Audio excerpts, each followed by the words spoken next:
नमस्कार साथियों, निर्माण क्लासेज अयोध्या में आपका हार्दिक स्वागत है।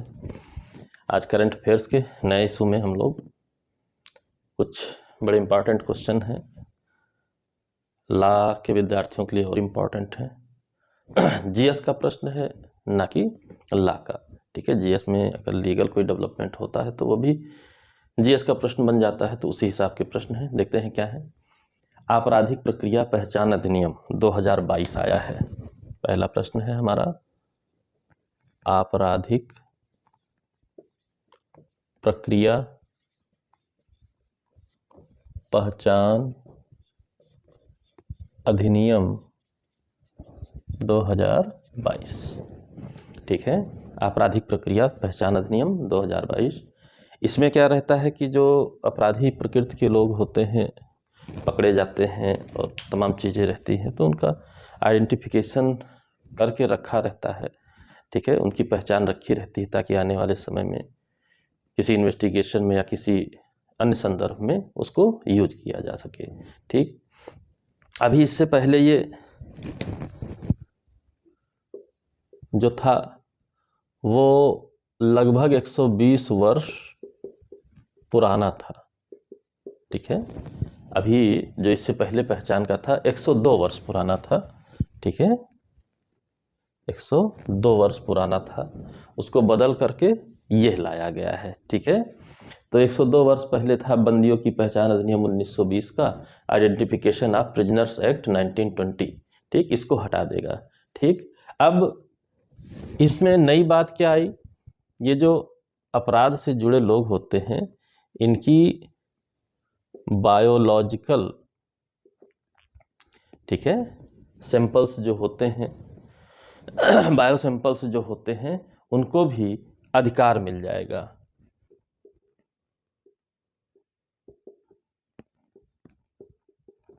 ठीक है, बायोलॉजिकल भी उनके नमूने एकत्र करके रखे जाएंगे ताकि ज़रूरत पड़े तो उसका यूज किया जा सके। ठीक है, और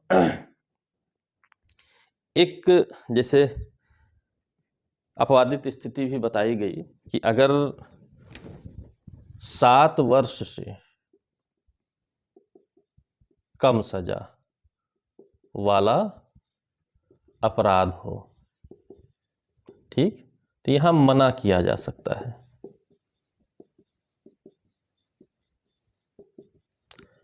यानी कि छोटे अपराधों में मना किया जा सकता है कि हाँ, यह हम नहीं देना चाहते हैं, क्योंकि इस एक्ट में बड़ी बात थी।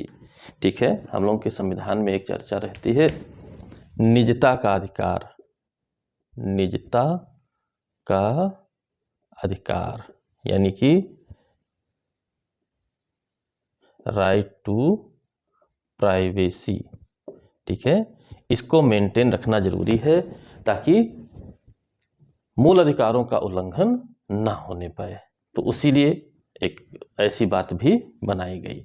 ठीक, लेकिन महिलाओं और बच्चों का मामला अगर है, महिलाओं और बच्चों से रिलेटेड ऑफेंस है, तब आप नहीं मना कर सकते। यानी कि गंभीर मामले, महिलाओं से रिलेटेड मामले, बच्चों से रिलेटेड मामले, यहाँ आपको बायोलॉजिकल सैंपल आपका देना ही पड़ेगा।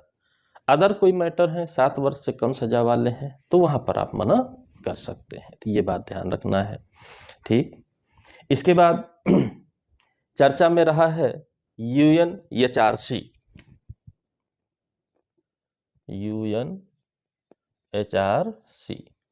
ठीक है, UNHRC आप जानते हैं, संयुक्त राष्ट्र मानवाधिकार परिषद,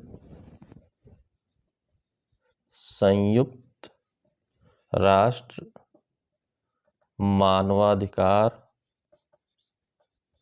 परिषद, यानी कि United Nations human rights council. ठीक, अक्सर चर्चा में रहता है। ठीक है, अब यहां क्या रहा, क्यों चर्चा में रहा? रूस निलंबित हो गया, सस्पेंड हो गया है। रूस को क्या किया गया है? सस्पेंड कर दिया गया है। चलिए, रूस निलंबित हो गया। अब मेन बात आई, क्यों किया गया? तो क्यों वाला कारण आप पहले से ही जानते हैं। रीजन इसका क्या है? यूक्रेन। यूक्रेन में जो युद्ध की स्थिति है वहां पर यह माना जा रहा है कि मानवाधिकारों का रूस द्वारा उल्लंघन किया जा रहा है, इसलिए उसका निलंबन कर दिया गया। तो ये बात आप ध्यान रखे रहिएगा। ठीक, एक पर्सनालिटी चर्चित रहे हैं, शेर बहादुर दोयबा। ठीक है, शेर बहादुर दोयबा। ठीक है, अब ये चर्चित रहे हैं, अच्छी बात। क्यों चर्चित रहे हैं? बहुत सिंपल सी बात है, ये नेपाल के प्रधानमंत्री हैं नए। ठीक, सीधा सीधा आपका प्रश्न है, प्राइम मिनिस्टर नेपाल। ठीक, इस रूप में तो पूछे ही जाएंगे, इस रूप में पूछे ही जाएंगे। ठीक, साथ में एक कूटनीतिक चर्चा होती रहती है। ठीक है, एक कूटनीतिक चर्चा होती रहती है कि जब भी कहीं का कोई राष्ट्राध्यक्ष होता चुना जाता है, हेड ऑफ द गवर्नेंस चुना जाता है, तो यहाँ उनकी पहली जो विदेश यात्रा होती है वो बड़ी मायने रखती है। यानी कि सबसे पहले आप अपने करीबी से ही मिलने जाएंगे, तो वही चीज रही, पहली यात्रा इन्होंने इंडिया की, भारत की पहली यात्रा। इसी से ये माना जाता है कि भारत से अच्छा संबंध बनाने के इच्छुक हैं, क्योंकि आप जानते हैं नेपाल भारत और चीन के बीच बफर स्टेट के रूप में है। तो काफ़ी समय, कई बार ऐसा होता है कि नेपाल का झुकाव चीन की ओर हो जाता है, भारत के लिए चिंता का विषय हो जाता है। लेकिन ये इंडिकेशन क्या है कि भारत के लिए पॉजिटिव इंडिकेशन है, चिंता का विषय नहीं है। इसी तरह आपके एक बड़ी स्पेशल ट्रांसमिशन लाइन चर्चा में है, Solu corridor transmission line. Solu corridor transmission line, यह चर्चा में है। सोलू कॉरिडोर ट्रांसमिशन लाइन चर्चा में है। तो पहली चीज कि यह कहाँ है, कैसे है। ठीक है, ये लाइन आपकी नेपाल में है। ठीक, भारत के सहयोग से कहाँ बनाई गई? नेपाल में बनाई गई, भारत के सहयोग से बनाई गई है। ठीक है, तो ये क्या है? 90 किलोमीटर लंबी, 90 किलोमीटर लंबी विद्युत सप्लाई के लिए है। ठीक, नेपाल के दुर्गम इलाकों में, ठीक है, दुर्गम इलाकों में लाइट पहुंचाना। ठीक है, नेपाल आप जानते हैं हिमालयी राज्य है, पहाड़ी राज्य है। ठीक है, यानी कि हिमालय की पहाड़ियों और तलहटी में बसा हुआ है। तो यहाँ दुर्गम इलाके बहुत से हैं, बहुत जगहों पर सप्लाई नहीं हो पाती। तो भारत के सहयोग से नेपाल में ये है विद्युत ट्रांसमिशन लाइन जो है, सोलू कॉरिडोर बनाया गया है, ताकि दूर दराज के जिलों में भी विद्युत सेवा पहुंचाई जा सके। बहुत स्पष्ट सा है, सीधा क्वेश्चन है। ठीक है, और नेपाल से ही तीसरा क्वेश्चन भी है आपका। अंतरराष्ट्रीय सौर गठबंधन है जिसका अगुवा भारत है। अंतरराष्ट्रीय सौर गठबंधन, ठीक है, तो ये आप जानते हैं पर्यावरण प्रदूषण को रोकने के लिए, नवीकरणीय ऊर्जा के उपयोग को बढ़ाने के लिए ये इंडिया की ओर से पहल है।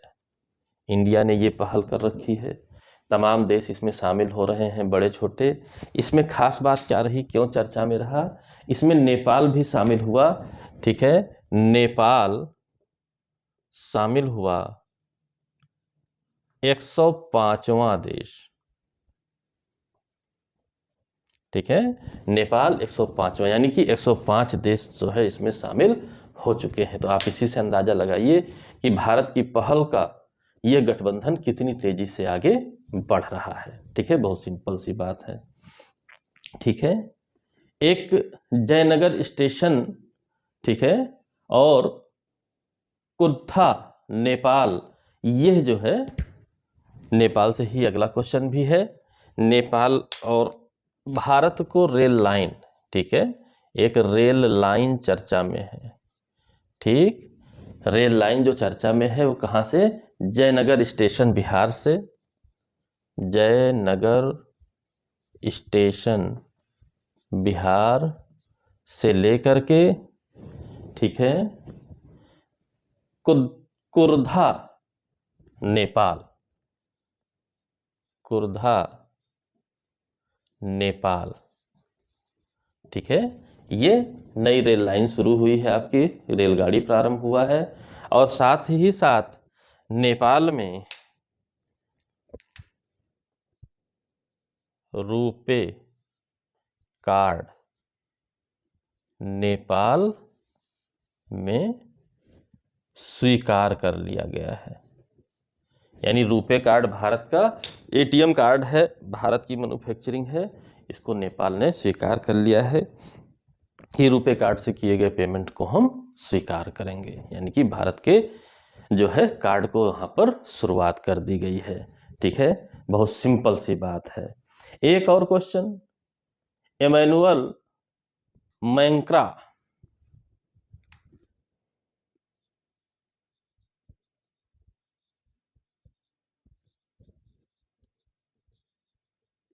ये चर्चा में रहे हैं। ये कौन है? इमैनुअल मैक्रां जी कौन है? तो पहली बात ये जानिए कि राष्ट्रपति हैं फ्रांस के,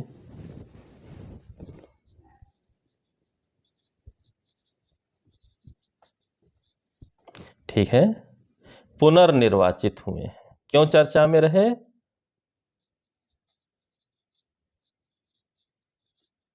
पुनर्निर्वाचित हुए हैं इसलिए चर्चा में रहे, ठीक है। तो ये आज के क्वेश्चन थे। आपराधिक प्रक्रिया पहचान अधिनियम यूपीपीसीएस से आ रहा है, उसके लिए मोस्ट इंपॉर्टेंट क्वेश्चन है, निजता का अधिकार से जोड़ करके, ठीक। प्री मेंस दोनों जगहों पर यूएनएचआरसी, ठीक है, हमेशा इंपॉर्टेंट रहा है। शेर बहादुर 2 बार कई बार पूछा गया है। नेपाल के प्रधानमंत्री जब भी नए बनते हैं पूछा जाता है। सौलू कॉरिडोर भारत के सहयोग से है इसलिए इम्पॉर्टेंट रहेगा। अंतर्राष्ट्रीय सौर गठबंधन से भी लगातार प्रश्न पूछा जा रहा है।